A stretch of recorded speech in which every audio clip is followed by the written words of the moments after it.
Orient bell tiles studio से आप देख रहे हैं एबीपी न्यूज। नमस्कार, एबीपी न्यूज पर हाजिर हूं मैं रोमाना इसार खान। आप देखना शुरू कर चुके हैं जनहित। अच्छा, अगर एक स्टूडेंट ये दावा करे उसे तो मैथ्स में सब आता है, लेकिन वो रिटन टेस्ट नहीं देगा, बस वो जो कह रहा है उसी पर भरोसा कर लिया जाए और उसे 100 में से 100 नंबर दे दिए जाए। सोचिए जरा, टीचर की क्या कंडीशन होगी। पुलिस किसी को कोर्ट में पेश करे लेकिन सबूत ना दे, जज साहब से ये कहा जाए कि मिलॉर्ड हम पर भरोसा रखिए, चोर यही है, आप तो बस फटाफट सजा सुना दीजिए। तो सोचिए जज साहब आखिर डिसीजन कैसे ले पाएंगे। बस यही सिचुएशन राहुल गांधी और देश के चुनाव आयोग के बीच आ गई है। राहुल गांधी ने कल 1 घंटे 11 मिनट का प्रेजेंटेशन दिया, 22 पन्नों का डेटा दिखाकर चुनाव आयोग पर बीजेपी के लिए वोटों की सेटिंग और बैटिंग करने का आरोप लगाया। अब आज चुनाव आयोग ने कहा है राहुल गांधी यही आरोप लिखत पढ़त में दे दें, वरना पूरे देश से माफी मांग लें। राहुल गांधी कह रहे हैं मैं हलफनामा क्यों दूं, मैंने संविधान की कसम खाई है, क्या इतना काफी नहीं। राहुल गांधी के वोट चोरी के दावे का एबीपी न्यूज ने आज 2 शहरों में रियलिटी टेस्ट किया है। दूसरे हिस्से में वो भी दिखाएंगे आपको, लेकिन पहले बात राहुल गांधी के आरोपों और चुनाव आयोग के चैलेंज की हम करने जा रहे हैं। राहुल गांधी आज बेंगलुरु में थे, जहां उन्होंने वोट अधिकार रैली की। उन्होंने वोट चोरी के आरोपों का दायरा आज और बढ़ाया। आरोप लगाया कि बीजेपी और चुनाव आयोग पूरे देश में वोटों की चोरी करके लोकतंत्र की हत्या कर रहे हैं। राहुल गांधी ने दावा किया चुनाव आयोग उन्हें इलेक्ट्रॉनिक डेटा अगर दे दे तो वो साबित कर देंगे कि मोदी वोटों की चोरी से ही प्रधानमंत्री बने हैं। याद रखिए, नरेंद्र मोदी 25 सीट की मार्जिन से प्रधानमंत्री हैं। 1 सीट हमने दिखा दी कि चोरी हुई है। 25 सीट वो 35,000 या कम वोटों से जीते हैं। अगर हमें इलेक्ट्रॉनिक डेटा मिल जाए, हम साबित कर देंगे कि हिंदुस्तान का प्रधानमंत्री चोरी करके प्रधानमंत्री बना है। ಇವತ್ತು ನಮಗೆ ಸರಿಯಾದಂತ ಮಾಹಿತಿ ಕೊಟ್ರೆ। दरअसल राहुल गांधी अब तक महाराष्ट्र, हरियाणा, कर्नाटक में वोट धांधली के आरोप लगा रहे थे, झारखंड में नहीं। लेकिन आज वो 2024 के लोकसभा चुनाव को दायरे में ले आए और दावा राहुल गांधी की तरफ से किया गया नरेंद्र मोदी सिर्फ 25 सीटों की वजह से ही तीसरी बार प्रधानमंत्री बने। आगे 25 सीटें ही हैं जहां बीजेपी सिर्फ 35,000 वोट के अंतर से जीती है। इतना ही नहीं, राहुल गांधी कह रहे हैं वीडियोग्राफी से वो साबित कर देंगे कि बीजेपी ने वोट चुराए थे। ये राहुल गांधी के दावे। वोट चोरी के आरोप पर बीजेपी तो देखिए बाद में बोली, लेकिन उससे पहले चुनाव आयोग ने ही राहुल गांधी को घेर लिया। राहुल गांधी से सबूत मांगते हुए चुनाव आयोग की तरफ से कहा गया है अगर आरोप सही है तो राहुल गांधी को शपथ पत्र देने में दिक्कत नहीं होनी चाहिए। राहुल गांधी शपथ पत्र नहीं देते हैं तो अर्थ यह होगा कि उन्हें आरोपों पर भरोसा नहीं है। राहुल गांधी के पास 2 विकल्प हैं, शपथ पत्र पर हस्ताक्षर करें या देश से माफी मांग लें। राहुल गांधी, चुनाव आयोग ने पिछला रिकॉर्ड भी बता दिया कि कितनी बार उसने राहुल गांधी से लिखित में शिकायत करने को कहा है, लेकिन हर बार राहुल गांधी इसे टाल गए हैं। हलफनामा देने की चुनौती को भी राहुल गांधी टाल गए हैं, बल्कि इस पर कांग्रेस ने उल्टे अब चुनाव आयोग पर चढ़ाई कर दी है। कांग्रेस की तरफ से क्या कहा जा रहा है ये आपको सुना देते हैं। मुझसे इलेक्शन कमीशन एफिडेविट मांगता है, कहता है कि मुझे ओथ लेना है, ओथ लेना है। मैंने पार्लियामेंट के सामने, पार्लियामेंट के अंदर ओथ लिया है, इस संविधान के सामने ओथ लिया है, इस पर हाथ डाल के वोट लिया है, इस पे हाथ डालकर ओथ लिया है। हिंदुस्तान की जनता हमारे डेटा को लेकर इलेक्शन कमीशन के वेबसाइट पर सवाल पूछ रही है, तो इलेक्शन कमीशन ने अपना वेबसाइट बंद कर दिया, क्योंकि वो जानते हैं कि अगर हिंदुस्तान की जनता ने इसी डेटा को लेकर सवाल पूछना शुरू कर दिया तो उनका पूरा ढांचा कोलैप्स कर जाएगा। मान लो अगर अनइंटेंशनल गलती है तो आप उसको इन्वेस्टिगेट करिए। आप वोटर लिस्ट दे क्यों नहीं रहे हैं, आप इन्वेस्टिगेट कर क्यों नहीं रहे हैं? उसके बजाय आप कह रहे हैं कि एफिडेविट साइन करके दो। इससे बड़ा ओथ क्या है जो हम सदन में लेते हैं? इससे बड़ा इस देश में कोई भी ओथ है नहीं है। वो ओथ तो लिया हुआ है, पब्लिक में सब कुछ कह रहे हैं, दिखा रहे हैं आपको। तो कांग्रेस के ये आरोप अपनी जगह, लेकिन राहुल गांधी ने अब साफ मना कर दिया कि हलफनामा तो वो देने वाले नहीं हैं। चुनाव आयोग ने उन्हें एक और पॉइंट पर घेर लिया है। चुनाव आयोग कह रहा है एक तरफ तो फर्जी वोटर होने की बात खुद कह रहे हैं राहुल गांधी, और फिर बिहार में फर्जी वोटर्स की छटनी के लिए ही तो special intensive revision SIR voter list का चुनाव आयोग कर रहा है। उसका विरोध क्यों करते हैं, यह सवाल चुनाव आयोग की तरफ से राहुल गांधी से पूछा जा रहा है। राहुल गांधी ने कल इंडिया गठबंधन को वोट चोरी नाम से जो प्रेजेंटेशन दिया, वो कांग्रेस की 6 महीने की एक्सरसाइज थी। इस पे 40 लोगों की टीम लगी थी। राहुल ने वोटर लिस्ट की संख्या तो नहीं बताई, बस ये बताया कि बंडल 7 फीट ऊंचा था और दावा किया कि इसमें 1,250,000 वोटों की चोरी पकड़ी गई है। अब यहां बीजेपी को सुन लीजिए आप, जो कह रही है कि राहुल गांधी को तो आधारहीन झूठे आरोपों की आदत है, कोई क्यों जांच करेगा, ये सवाल पूछ रही है बीजेपी। गृह मंत्री अमित शाह कह रहे हैं ये सारे आरोप दरअसल बिहार में तयशुदा हार जो महागठबंधन को नजर आ रही है, उसी हार से बचने के एडवांस बहाने हैं। मैं आज राहुल जी को भी कहना चाहता हूं, बंद करिए ये वोट बैंक की राजनीति। मतदाता शुद्धिकरण पहली बार नहीं हो रहा है। आपके परनाना जवाहरलाल नेहरू ने शुरू किया था और अंत में 2003 में हुआ, तब भी कोई विरोध नहीं था। अब आप चुनाव पे चुनाव हारते जाते हो, इसलिए पहले से ही बिहार चुनाव हारने का एक वजह लोगों को बता रहे हैं। देखिए, पहली बात तो यह है कि न महाराष्ट्र में वोटों की चोरी हुई है, न देश में कई वोटों की चोरी हुई है। मुझे ऐसा लगता है कि राहुल जी के दिमाग की चिप चोरी चली गई है और उनकी हार्ड डिस्क करप्ट हो गई है। इसलिए लगातार वो झूठ बोल रहे हैं, गलत बयानबाजी कर रहे हैं और जनता का मैंडेट चोरी कर रहे हैं, लोकतंत्र को चोरी कर रहे हैं, लोकतंत्र ने दिया हुआ फैसला चोरी कर रहे हैं। और उनके फिगर भी बार बार बदलते हैं। पिछले समय का महाराष्ट्र में 75 लाख वोट बढ़े, अब का 1 करोड़ वोट बढ़े। दरअसल राहुल गांधी ने कल जो दावा किया उसे ही एटम बम बताया था। कहा था जब ये फूटेगा तो चुनाव आयोग देश में दिखाई नहीं देगा। बहरहाल चुनाव आयोग तो दिख भी रहा है और पलटकर खुद भी एटम बम राहुल गांधी पर चुनाव आयोग फोड़ रहा है। राहुल गांधी ने कथित वोट चोरी का जो आरोप लगाया, उसको लेकर हमने 3 राज्यों में पड़ताल की है। राहुल गांधी ने इस कथित वोट चोरी के आरोपों का चेहरा लखनऊ के रहने वाले आदित्य श्रीवास्तव को बनाया है।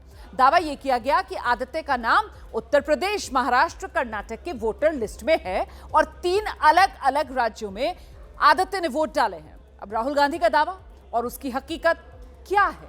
क्या वाकई में ऐसा हुआ है या फिर राहुल का कथित वोट चोरी का दावा सिर्फ एक सियासी शगुफा है? इस पर अब हमारी एक्सक्लूसिव रिपोर्ट देखिए आप। आदित्य श्रीवास्तव जी हैं, ये महाराष्ट्र में इनका नाम महाराष्ट्र में है, कर्नाटक में है, उत्तर प्रदेश लखनऊ में है और कर्नाटक बेंगलोर अर्बन में है। राहुल और कांग्रेस ने आदित्य श्रीवास्तव के नाम को वोट चोरी का चेहरा बना दिया। राहुल के दावे में कितना दम है? क्या वाकई में आदित्य श्रीवास्तव नाम का वोटर देश के अलग अलग राज्यों में वोट कर रहा है? हम इसकी पड़ताल करने जा रहे हैं। एबीपी न्यूज के रिपोर्टर मृत्युंजय सिंह मुंबई के जोगेश्वरी मोहल्ले में पहुंचे। राहुल ने दावा किया इसी मोहल्ले के बूथ पर आदित्य श्रीवास्तव का वोटर लिस्ट में नाम है। दावे की पड़ताल करते हुए मृत्युंजय उस बूथ पर पहुंचे जहां की वोटर लिस्ट में आदित्य का नाम होने का दावा है। राहुल गांधी ने जो नाम और पता बताया, उस पते पर पड़ताल के लिए हम पहुंचे हैं। जो पता है, जो कि राहुल गांधी ने अपने प्रेजेंटेशन में जिसका जिक्र किया, उसमें शहीद मेजर संदीप उन्नीकृष्णन गार्डन, ये म्युनिसिपल गार्डन है, इस गार्डन का जिक्र किया कि ये पता पोलिंग स्टेशन का दिखाता है और लेट दत्ताराम वायकर मार्ग जोगेश्वरी ईस्ट में स्थित है, उसी जगह पर ये पता दिखाता है, मुंबई 60। और हालांकि उनके घर का पता इसमें नहीं बताया गया है। ये दावा किया राहुल गांधी ने कि आदित्य श्रीवास्तव नाम का जो व्यक्ति है वो मुंबई में जोगेश्वरी ईस्ट में मतदान करता है। हमने इसकी पड़ताल की। अपनी पड़ताल में हमने पाया कि जो ये व्यक्ति है आदित्य श्रीवास्तव, वो मुंबई में इस वक्त नहीं है। बूथ तो मिल गया, लेकिन आदित्य श्रीवास्तव की ज्यादा जानकारी हमारी टीम को यहाँ नहीं मिल पाई। न हमें हाउस नंबर 17,206 का कोई ब्यौरा मिला, न ही हमें इससे मिलते जुलते नंबर वाले मकान का पता चला। स्थानीय विधायक से भी हमने बात की, लेकिन उन्हें भी नहीं पता था। पड़ताल में दावे वाले पते की जानकारी आधी अधूरी निकली। जब आदित्य के बारे में जानकारी नहीं मिली तो शक गहरा गया। इसी दौरान हमारी टीम को कुछ स्थानीय लोगों ने बताया कि पास की ही एक बिल्डिंग में एक श्रीवास्तव परिवार रहता है। मृत्युंजय उस बिल्डिंग की खोज करते हुए बूथ के करीब 300 मीटर दूर ब्लू विडोज नाम के अपार्टमेंट तक पहुंचे। आपकी टीवी स्क्रीन पर इस वक्त उसी बिल्डिंग का वीडियो है। हमारी टीम ने सोसाइटी के गार्ड और कुछ स्थानीय निवासियों से संपर्क किया। उनसे जानकारी जुटाई तो पता चला कि इस बिल्डिंग की 11वीं मंजिल पर आदित्य श्रीवास्तव अपने परिवार के साथ रहते थे। मृत्युंजय सिंह ने सोसाइटी के कुछ और लोगों से जानकारी निकालने की कोशिश की और तब जाकर पता चला आदित्य श्रीवास्तव इस अपार्टमेंट में परिवार के साथ 2021 तक रहे। सी ब्लॉक के 1103 नंबर फ्लैट में करीब 5 साल तक परिवार रहा था। इसी पते पर उन्होंने मुंबई में अपना वोटर आई कार्ड बनवाया था। 2019 के चुनाव में आदित्य ने पास वाले बूथ पर वोट भी डाला था। यानी राहुल गांधी के दावे के मुताबिक आदित्य श्रीवास्तव नाम का शख्स मुंबई का वोटर था। अब हमारे सामने ये जानने की चुनौती थी, क्या यहाँ से जाने के बाद भी आदित्य ने इस बूथ पर वोटिंग की? सोसाइटी के कुछ और लोगों से हमारी टीम ने जानकारी निकाली। आदित्य का फोन नंबर निकाला और जब बात की तो पता चला कोरोना के दौरान आदित्य की नौकरी चली गई, जिसके बाद वो परिवार के साथ बेंगलुरु शिफ्ट हो गए। राहुल गांधी ने जिस मतदाता आदित्य श्रीवास्तव के नाम का जिक्र किया, उनकी खोजबीन करते हुए हम जोगेश्वरी ईस्ट के ब्लू मिडोज बिल्डिंग पर पहुंचे। आपको ब्लू मिडोज बिल्डिंग जो सोसाइटी दिख रही है, इसका सी विंग और सी विंग की 11वीं मंजिल पर 1103 नंबर के फ्लैट में आदित्य श्रीवास्तव और रितिका श्रीवास्तव रहते थे। लेकिन कोविड के बाद उन्होंने मुंबई छोड़ दिया और मुंबई से बेंगलोर शिफ्ट हो गए। इस मामले पर हमने रितिका श्रीवास्तव को फ़ोन कर उनसे बातचीत की, लेकिन उनका कहना है कि इस मामले में अब ये जो मामला पूरी तरह पॉलिटिकल हो चुका है, वो बातचीत नहीं करना चाहते हैं। अब आदित्य का परिवार मुंबई से शिफ्ट होकर बेंगलुरु में रह रहा है। दावा है उन्होंने घर बदलने के साथ ही वोटर लिस्ट में नाम भी बदलवाया और अब मुंबई की जगह बेंगलुरु के वोटर हैं। हमने आदित्य से फोन पर भी बात की और उनका पक्ष जाना। आदित्य के मुताबिक उन्हें लगा कि जब वो शहर बदलने के बाद चुनाव आयोग की वेबसाइट पर अपना पता अपडेट कर रहे हैं तो उनका पुराना रिकॉर्ड चुनाव आयोग की वेबसाइट से हट गया होगा। आदित्य का कहना है उन्होंने मुंबई छोड़ने के बाद बेंगलुरु में ही अपना वोट डाला था। हमने आदित्य से बेंगलुरु वाले पते के बारे में भी जानकारी ली। मालूम चला राहुल गांधी ने जिस 17,206 नंबर वाले मकान का जिक्र किया था, वो बेंगलुरु वाला मौजूदा मकान नंबर है। आदित्य लखनऊ के रहने वाले जरूर हैं, लेकिन उन्होंने 2017 में अपना नाम मुंबई की वोटर लिस्ट में दर्ज करवाया था। राहुल गांधी के आरोप और आदित्य के दावे को समझने के बाद हम इस निष्कर्ष पर पहुंचे कि अलग अलग राज्यों में वोट करने का राहुल का दावा गलत है।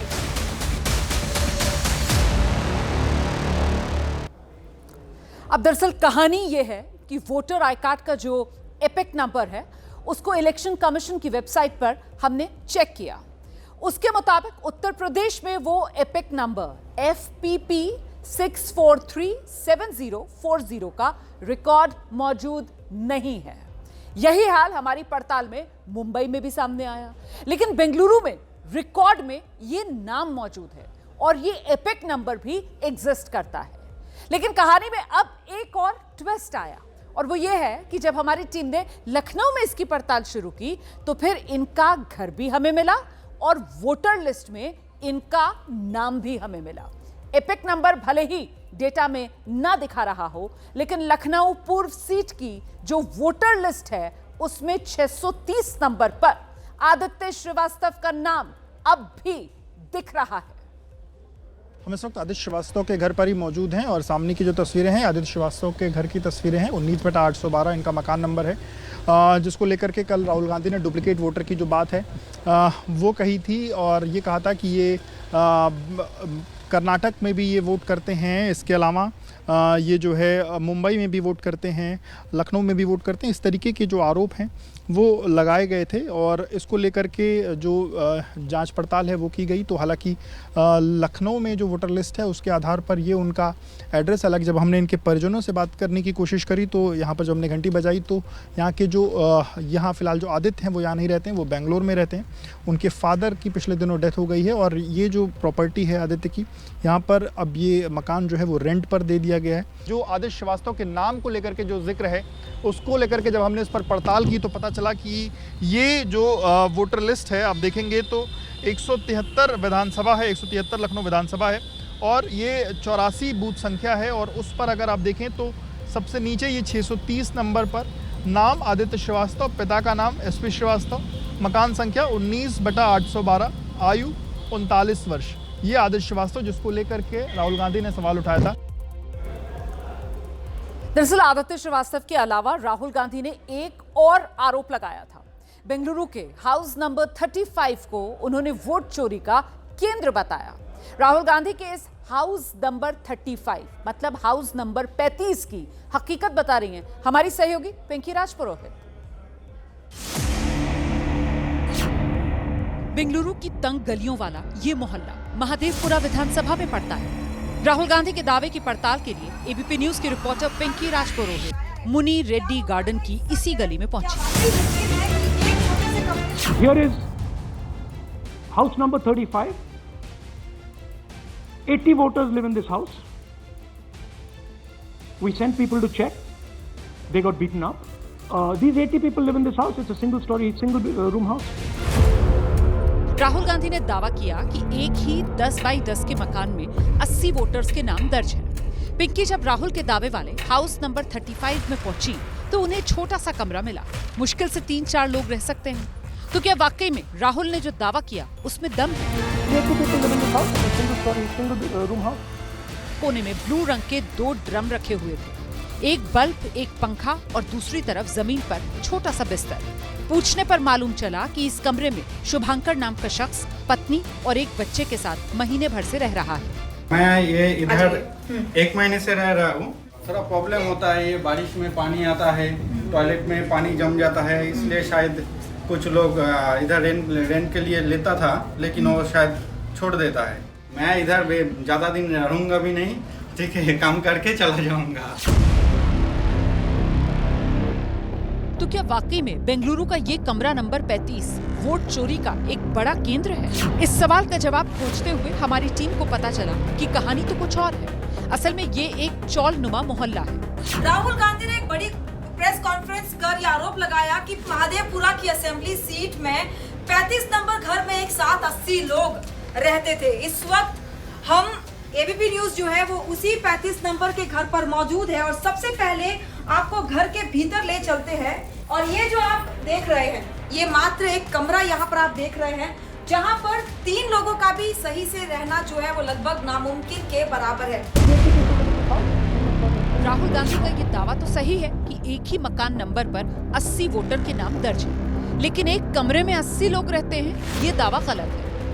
कहानी ये निकल कर आई कि इस मोहल्ले में हाउस हेल्पर, सिक्योरिटी गार्ड का काम करने वाले रहते हैं। काम के लिए आईडी प्रूफ जरूरी है, लिहाजा लीज अग्रीमेंट पर वोटर कार्ड बनवा लेते हैं, लेकिन काम के सिलसिले में मोहल्ला बदलते रहते हैं और वोटर आई कार्ड नहीं बदलवाते। और ये कोई बहुत बड़ा मामला नहीं है, ये एक सामान्य बात है और सिर्फ बेंगलुरु नहीं, देश के ज्यादातर इलाकों में ऐसा होता है। यानी ये कहना कि वोटर लिस्ट में जिनके नाम एक ही हाउस नंबर पर दर्ज हैं, वो फर्जी वोटर हैं, गलत है।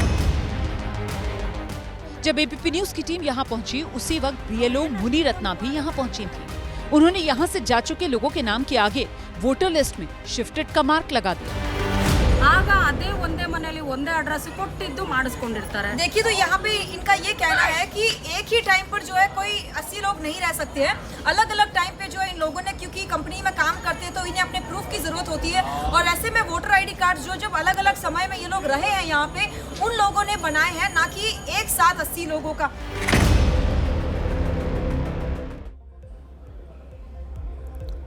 दरअसल राहुल गांधी ने कल वोटर लिस्ट की कॉपी दिखाकर दावा किया कि कर्नाटक के महादेवपुरा विधानसभा क्षेत्र में सैकड़ों फर्जी वोटर हैं।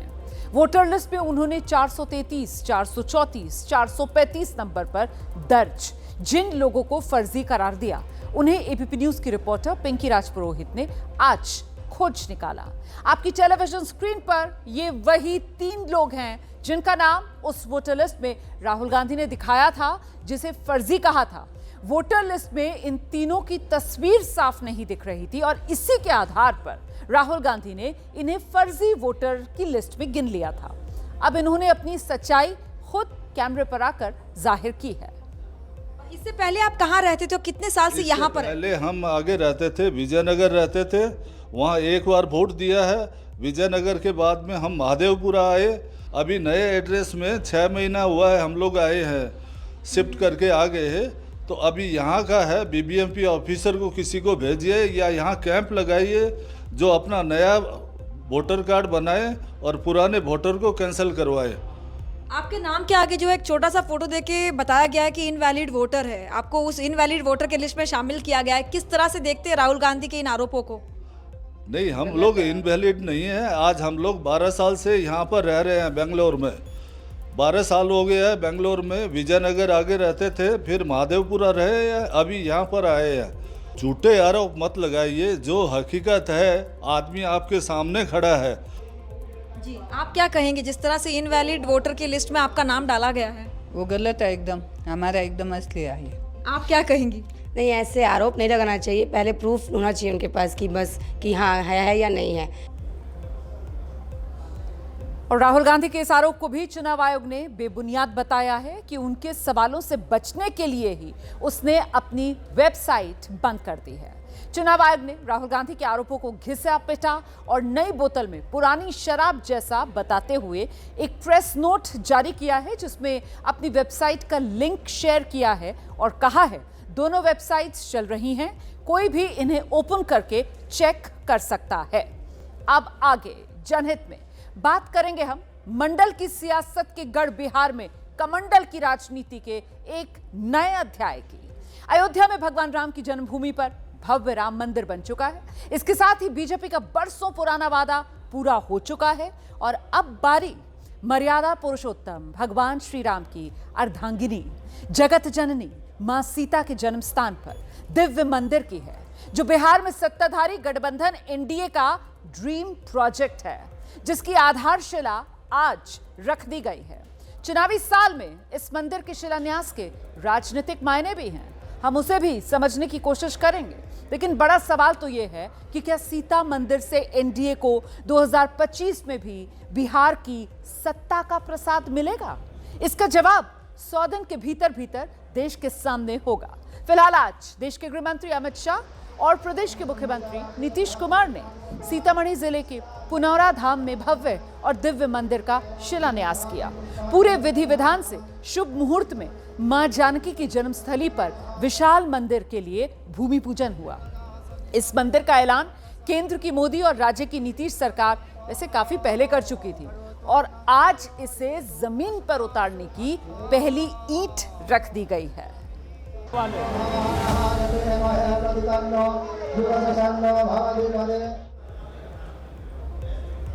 दरअसल राजनीति के बदलते दौर में बीजेपी और एनडीए ने मंडल और कमंडल को एक माला में गूंथ दिया और शायद इसी का नतीजा है कि इस गठबंधन को बार बार लगातार तमाम राज्यों केंद्र में सत्ता का प्रसाद मिल रहा है। 2024 में ही अयोध्या में भगवान श्री राम की जन्मभूमि पर आसमान छूते अप्रतिम मंदिर का शुभारंभ हुआ।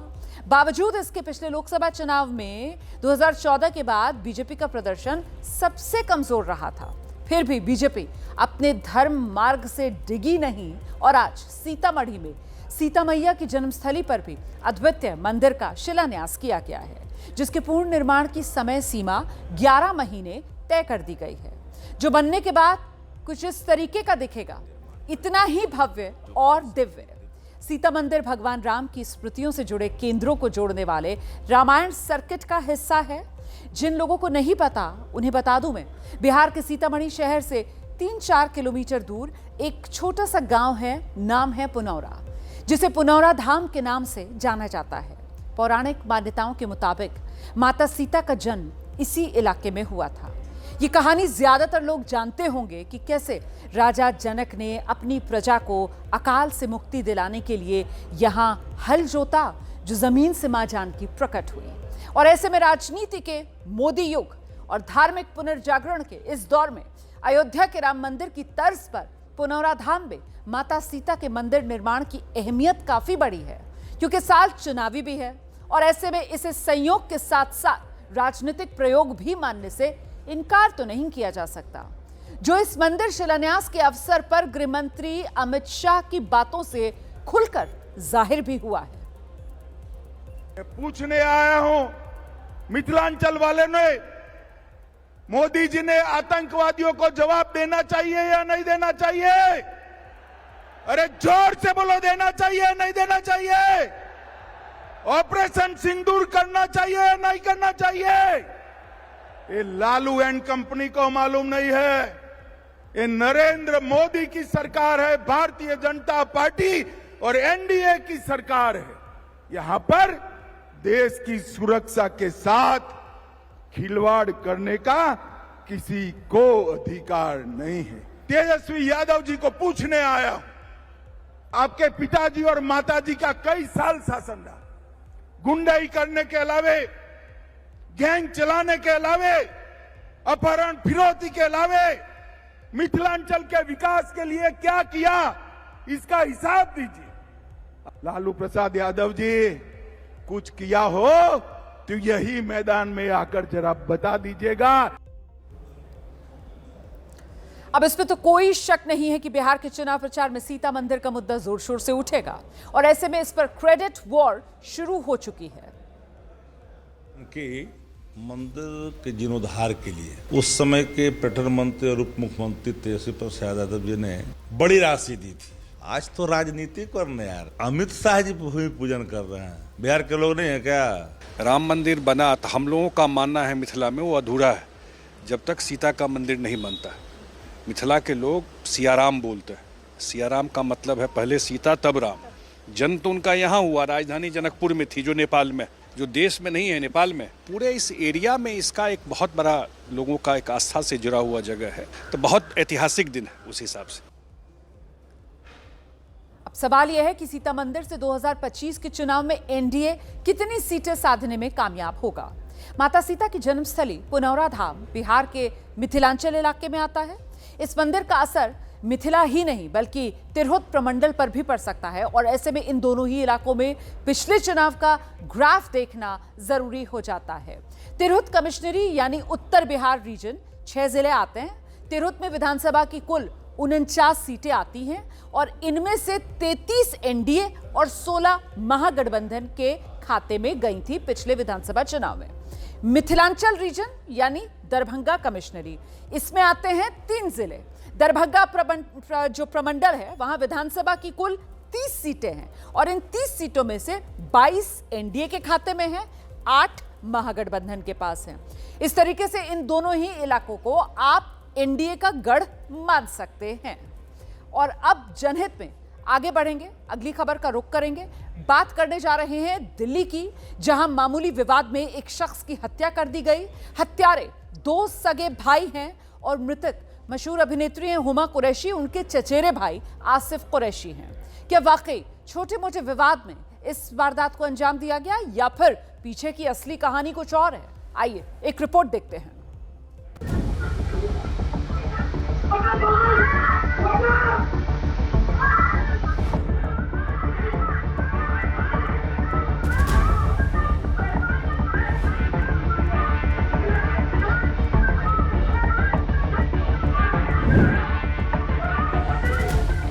सीसीटीवी कैमरे में रिकॉर्ड तस्वीरें भले धुंधली हैं, लेकिन मंजर बेहद खौफनाक है। वारदात दिल्ली की है, जहां पार्किंग विवाद में आसिफ कुरैशी नाम के शख्स का बेरहमी से कत्ल कर दिया गया। वारदात के चश्मदीदों की गवाही आपको सुनाएं, उससे पहले इसे अंजाम देने वालों के चेहरे देखिए। उज्जवल और गौतम नाम के इन दोनों सगे भाइयों ने आसिफ कुरैशी की जान ले ली। जानकारी के मुताबिक इनमें से गौतम क्रिमिनल बैकग्राउंड का था।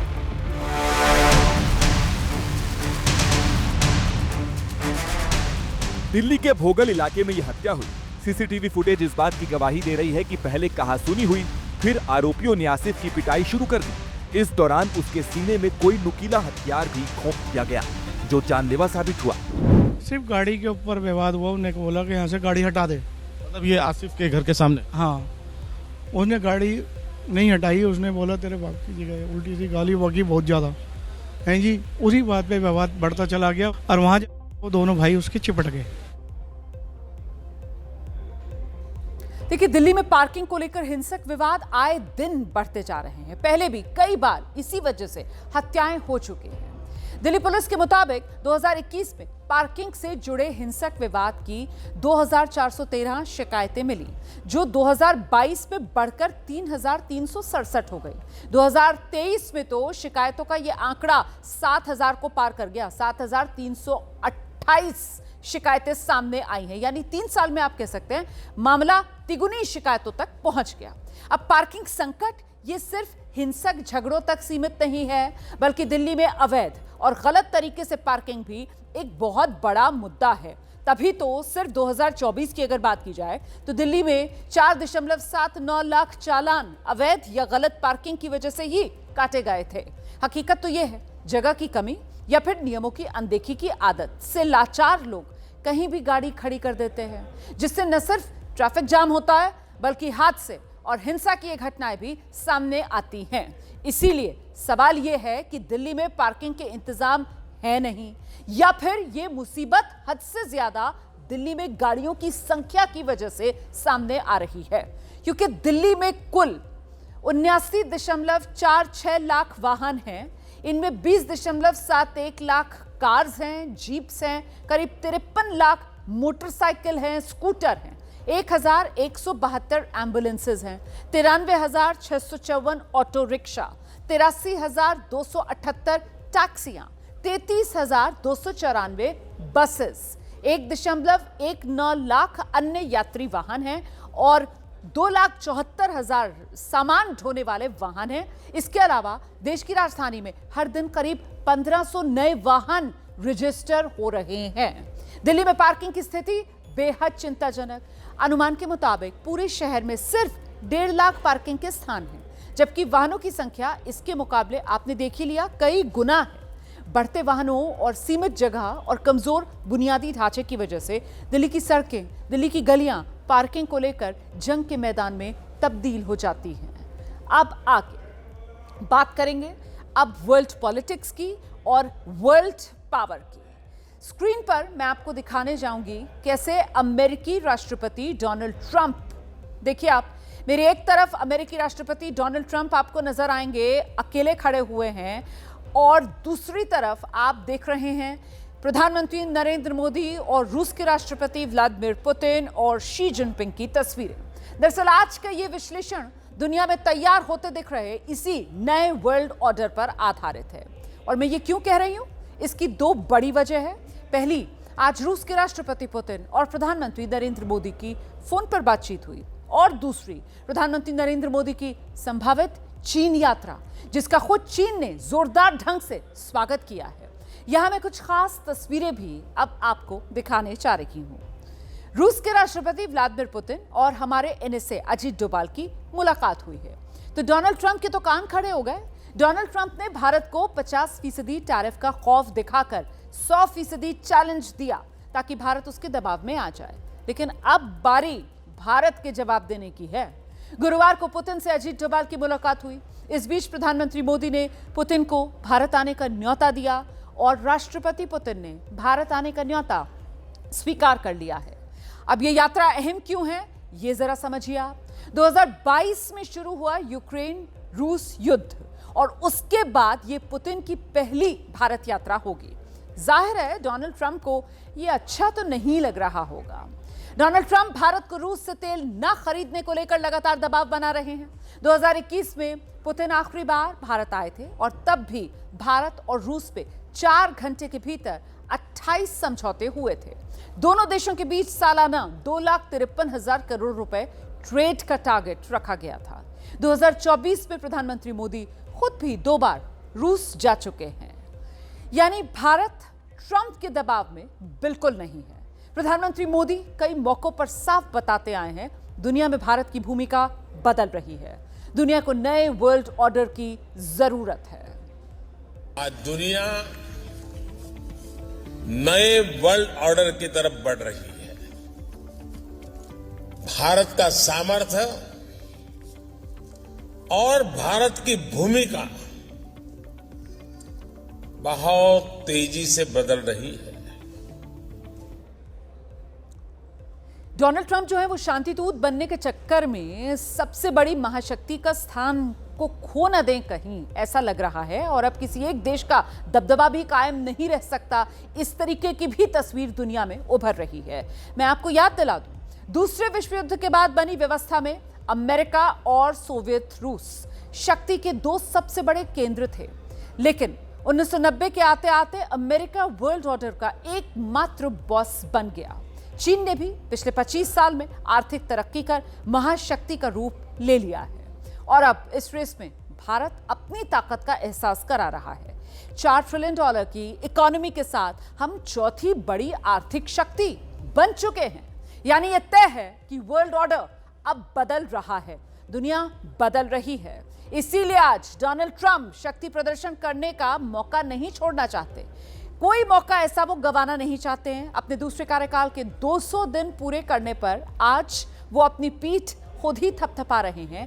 खुद को अमेरिकी इतिहास का सबसे बड़ा पारदर्शी राष्ट्रपति बता रहे हैं और साथ ही चीन समेत पूरी दुनिया को टैरिफ का टेरर भी डोनाल्ड ट्रंप ही दिखा रहे हैं।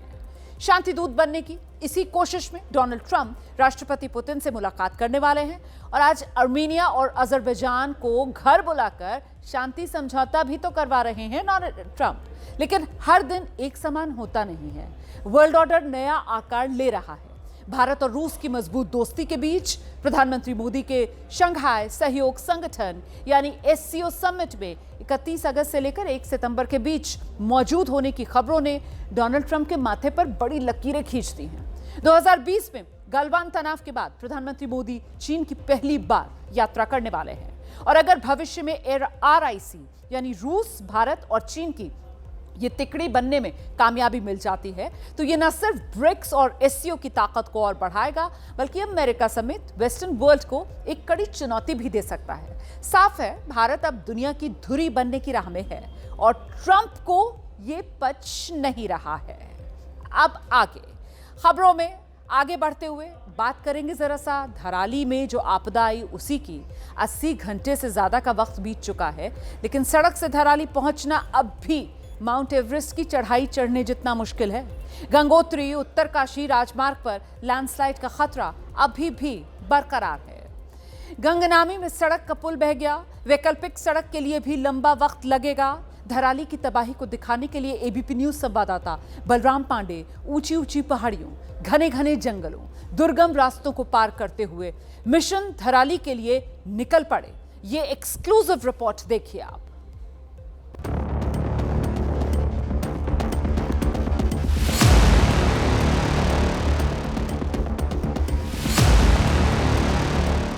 गंगनानी का पुल अभी भी ठीक नहीं हुआ है। यही वजह है कि ABP न्यूज़ की टीम पहाड़ों के रास्ते धराली तक पहुंचने की कोशिश कर रही है और आप देख सकते हैं कि ये वो पहाड़ है जिस पर चढ़ कर के उतरना बेहद मुश्किल है। लेकिन ये मुश्किल सफ़र हम तय कर रहे हैं क्योंकि ABP न्यूज़ ये कहता है कि अपने दर्शकों को हर खबर से वो सबसे पहले अवगत कराता है और इसी जिम्मेदारी को निभाते हुए हम इस पहाड़ के मार्ग से धराली पहुंचने की कोशिश कर रहे हैं। आप देख सकते हैं ये रास्ता बेहद खराब और दुर्लभ है लेकिन हमारी जो कोशिश है वो लगातार जारी है।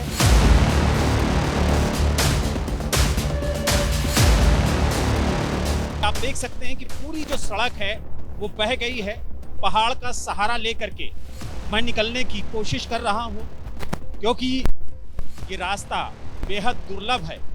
यही वजह है कि हमने करीब 5 किलोमीटर का सफर पहाड़ों के रास्ते काटा है और आप देखिए कि यहाँ से एक आदमी ही निकल सकता है, वो भी बेहद मुश्किल है। ये आप देख सकते हैं कि किस तरीके से धसान है और यहाँ पर अगर जरा से भी गलती हुई तो आप सीधे भागीरथी नदी में जाएंगे और इसीलिए ये मार्ग प्रशासन की तरफ से बंद कर दिया गया है।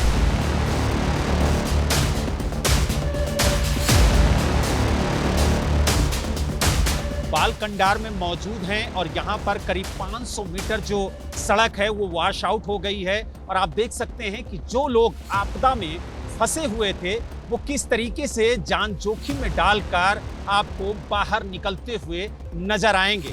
खास तौर से जो युवा हैं वो आप देखिए, सड़क दूर दूर तक आपको नजर नहीं आएगी, लेकिन जो युवा हैं, जो लोग फंसे थे, वो किस तरीके से पत्थरों के बीच से आपको निकलते हुए नजर आएंगे।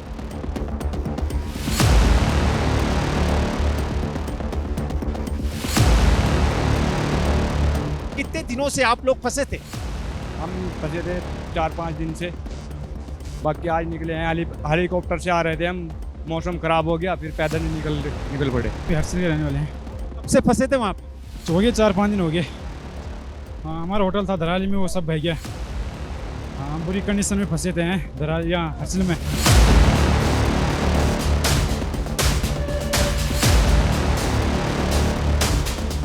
तो ऊपर हेली के चक्कर में कम से कम 2 दिन रहे। कल भी सुबह, परसों भी शाम को शाम तक के बैठे रहे, और कल भी ऐसे, कल भी सारे दिन में रहे। आज भी सुबह से अभी तक, लास्ट में हमने बोला कि हमारे पास कोई वो नहीं है, आगे जाएंगे फिर देखा जाएगा जो होगा। जी पैदल ही जी पैदल ही निकलिए। आप देख सकते हैं लोग पैदल ही जा रहे हैं क्योंकि वहाँ पर रुकना उन्हें बहुत ज़्यादा दिक्कत दे रहा है और उनकी कोशिश है कि जल्द से जल्द यहाँ से वो निकले। और आप देख सकते किस तरीके से लोग भागते हुए यहाँ से आपको जाते हुए नजर आएंगे।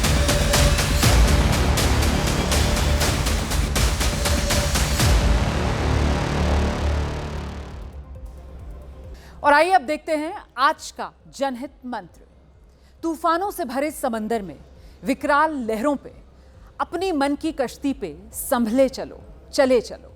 चट्टान पार करते हुए, सपनों पर धार करते हुए, जीवन पर्वत शिखर पर चढ़े चलो, चले चलो। जनहित में आज इतना ही।